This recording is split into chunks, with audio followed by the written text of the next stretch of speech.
안녕하세요 킹찌님들, 명품 캥거루입니다. 오늘은 2019년 다이어트 결산, 저의 1년간의 체중 변화 그래프를 살펴보면서 내년 다이어트 계획을 살펴보도록 하겠습니다.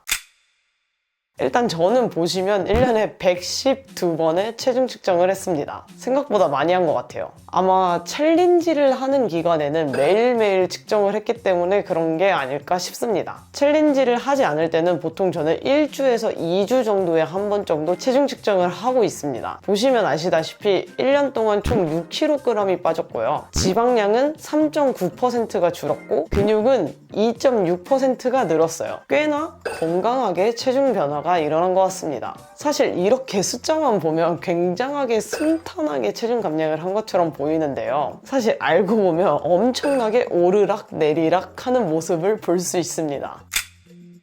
2019년 저의 최고 무게는 71.8kg이고 최저 무게는 64.7kg, 그리고 현재 체중은 65.2kg입니다. 제 키는 172에서 173 사이가 나오는 여자입니다. 그래프를 쭉 한번 봐볼게요. 제일 처음에 시작했다가 쭉 감량된 모습이 제가 간헐적 단식을 하면서 아침 먹기 챌린지를 했을 텐데요. 진짜 순식간에 빠졌죠. 이후에는 조금 오르락 내리락 하는 모습을 보입니다. 그런데 조금씩 위로 상승하고 있어요. 그 이유가 제가 이 챌린지가 끝난 이후에 제대로 아침을 챙겨 먹지 못했고 술자리가 조금 있어서 치팅도 꽤나 자주 했기 때문입니다. 그리고 한번 미친 듯이 치솟은 모습이 보이는데요. 자전거 타고 국토 종주를 하기 직전인데 이때 국토 종주를 하려면 잘 먹어야 된다고 해가지고 며칠 동안 진짜 거의 매일 뷔페를 가면서 엄청 잘 먹었거든요. 그래가지고 무게가 급격하게 올랐습니다. 그러고 나중에 64.7kg까지 훅 빠지죠. 이게 자전거 타고 국토 종주가 끝난 다음인데요. 국토 종주를 하면서 1일 1식을 하기도 했고 갔다 와서 바디 프로필 사진 찍는 게 일주일인가 2주 뒤에 있어가지고 수분 조절까지 하면서 굉장히 감량을 하려고 노력을 많이 했어요. 식단도 실제로 굉장히 저칼로리로 먹었었습니다. 저 때는. 그렇게 먹고 난 다음에 서서히 다시 체중이 올라가는 모습을 보입니다. 이렇게 급격하게 빠진 살은 다시 찌게 되는 경우가 많죠. 저렇게 오른 이유는 제가 국토종주를 갔다 오고 나서 제대로 쉬지도 못한 탓도 있고 바디 프로필을 찍을 때 저칼로리 식단으로 거의 일주일, 2주일을 먹었던 탓도 있고 그리고 저 때가 격일 단식 챌린지를 시작하기 직전이었거든요. 그래서 또 격일 단식 챌린지를 시작한다고 하니까 왠지 챌린지 시작하면 잘 못 먹을 것 같아서 미리 엄청 먹었어요. 이 다이어트를 결심하면 폭식을 하는 여느 다이어터들과 다를 바 없는 모습이 나타나고 있죠. 여튼 저렇게 최고점을 한번 찍은 다음에 엄청나게 쭉쭉 감량이 되는데요. 그때가 바로 제가 격일 단식 챌린지를 했을 때입니다. 자세히 그래프를 보시면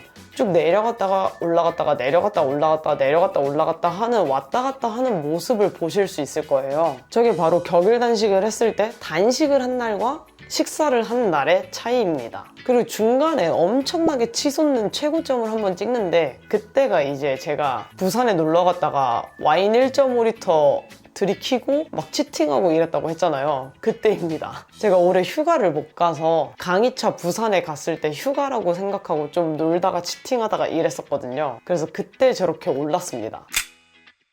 다시 조금 증가하는 모습을 보이는데 저 때는 이제 격일 단식 챌린지가 끝나고 그동안 못 만났던 친구들과 사람들을 만나느라 치팅을 하느라 조금 오르는 모습이에요. 네, 저도 여러분과 같이 약속이 많을 때는 체중이 증가하다가 약속이 없으면 체중이 감소하는 이런 모습을 보이고 있습니다. 그렇게 야금야금 올라가던 체중이 다시 내려오는 모습이 보이죠. 요즘에 다시 제대로 된 키토식과 간헐적 단식을 시작했기 때문입니다. 현재는 1일 1식으로 식사를 하고 있고요. 한 끼 식사도 집에서 만들어 먹으면서 제대로 된 키토식을 먹으려고 굉장히 노력하고 있습니다. 이렇게 전체적으로 살펴보면 엄청 들쑥날쑥하지만 그래도 전체적으로 오른쪽 아래로 내려가는 모습이 보일 거예요. 이렇게 체중 감량은 사실 쭉쭉쭉쭉 내려간다기보다는 왔다 갔다 하면서 전체적인 그래프가 아래를 향하고 있다면 제대로 된 식이요법을 하고 있는 거라고 볼 수 있습니다. 그리고 또 긍정적인 측면은 위에서 형성되던 오락가락 그래프가 아래에서 형성되는 모습이 보이실 거예요. 그게 바로 세트 포인트 체중이 낮아졌다는 이야기입니다. 요즘에는 그렇게 많이 먹어도 옛날처럼 많이 체중이 증가하지 않더라고요.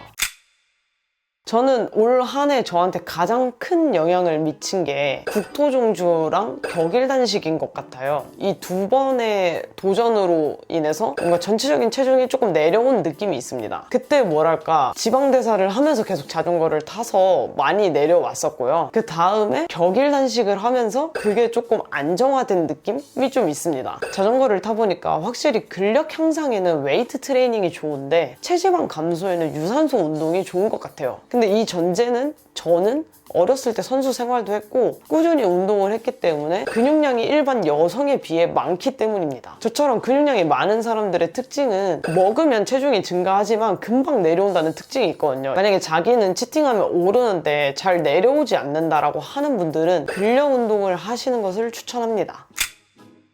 일단 올해랑 비슷하게 여러 가지 챌린지들을 한번 해볼 생각이에요. 저는 이 챌린지들을 할 때마다 내 몸에 대해서 더 잘 알 수 있는 느낌? 이런 걸 많이 느꼈거든요. 챌린지를 하기 전까지는 현재 유지하고 있는 1일 1식의 키토제닉 다이어트를 결합한 키토 단식을 계속할 예정입니다. 왜냐면 컨디션이 굉장히 좋고 체중 유지도 잘 되고 있거든요. 그리고 제 생각에 만약에 오래 감량한 것처럼 이 정도의 체중을 더 감량하게 된다면 저는 다이어트를 아마 멈출 것 같습니다. 뭐 그렇다고 유튜브를 접겠다 이런 건 아니고요. 감량하는 모습보다는 유지하는 모습을 보여드리도록 하겠죠. 이상으로 저의 1년간의 다이어트를 마치고요. 여러분들도 본인의 기록들을 돌아보면서 어떤 식으로 식단을 했을 때 내가 좋았는지, 어떤 식으로 했을 때가 안 좋았는지, 그걸 바탕으로 내년에는 어떤 식으로 식단을 꾸려가면 좋을지를 한번 계획을 세워보세요. 이렇게 쭉 그래프로 1년을 돌아보니까 정말로 체중에 1위 1비 할 필요가 없다는 생각이 강하게 듭니다. 어떤 때는 말도 안 되게 올라갔다가 어떤 때는 말도 안 되게 감소하고, 근데 사실상은 그 사이에서 보통 왔다 갔다 하잖아요. 그래서 전체적으로 좋은 식생활을 유지한다는 전제 하에는 왔다 갔다 하지만 계속해서 감소하는 모습을 보인다는 거, 그 덕분에 저는 체중계에서 조금 더 멀어질 수 있을 것 같습니다. 오늘 영상이 마음에 드셨다면 좋아요 버튼, 다음 영상이 기대된다면 구독과 종명의 알림 버튼 눌러주세요. 그럼 오늘 영상은 여기서 마치고 다음 영상에서 찾아뵙도록 하겠습니다. 다음 영상에서 만나요.